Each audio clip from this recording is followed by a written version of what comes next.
Hi, St. Ambrose. My name is Dr. Michael Kujan, and in our Adult Faith Formation series, we are looking at obstacles to our life as Catholics.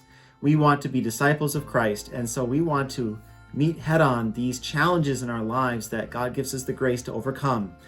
The most deadly of which are the 7 deadly sins, which flow from the 3 main temptations we experience. We experience many good things in life, goods out there in the world, goods of our body, and goods of our soul. God gave us these things and made them good. But because we have twisted things, they become sources of temptation when they get out of whack, and we focus on the things themselves rather than on God and other people. So we are often tempted by the lust of our eyes, looking at external goods, the lust of our flesh, wanting our bodily needs to be met at the expense of others, and the pride of life, which focuses on our souls and our spiritual sense of self, which sometimes is distorted by pride.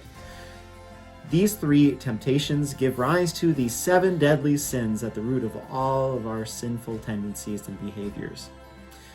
3 of them relate to the pride of life, the sense of my importance at the expense of others. These include pride itself, which focuses on ourselves alone and doesn't want to give God what he deserves and doesn't want to acknowledge the goodness and value of other people. We also see envy as a deadly sin related to our sense of ourselves. We sometimes are so envious of the good things that other people have that we would rather tear them down than to focus on our own self-improvement.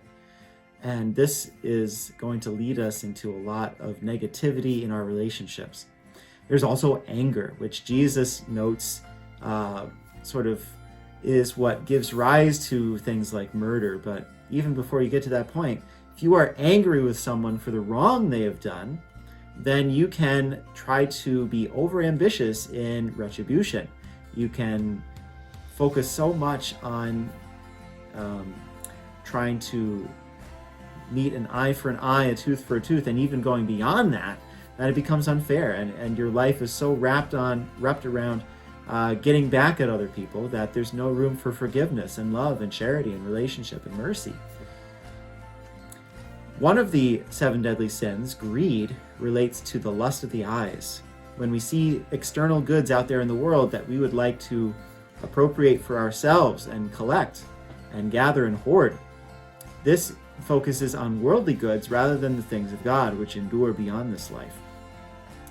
We are called to serve God, not to serve money. And then the other 3 7 deadly sins relate to the goods of our body, and these concern the lust of the flesh. These include, first of all, gluttony, which it's fine to have ice cream now and again, but if you are in a regular habit of getting pleasure and comfort mainly from food, you're missing out on the chance to find comfort in God. Rather than reaching for the tub of ice cream in the freezer when you're stressed out, reach out to God. There's also the deadly sin of lust, which focuses on pleasure at the expense of love and real relationships. Jesus tells us to pluck our eyes out if it causes us to sin, because we do not want to be on the road to Gehenna. The final deadly sin is sloth, which we'll be looking at in greater detail this coming Sunday, but which focuses on our own laziness, our own desire to be inactive rather than to do the hard work of building God's kingdom.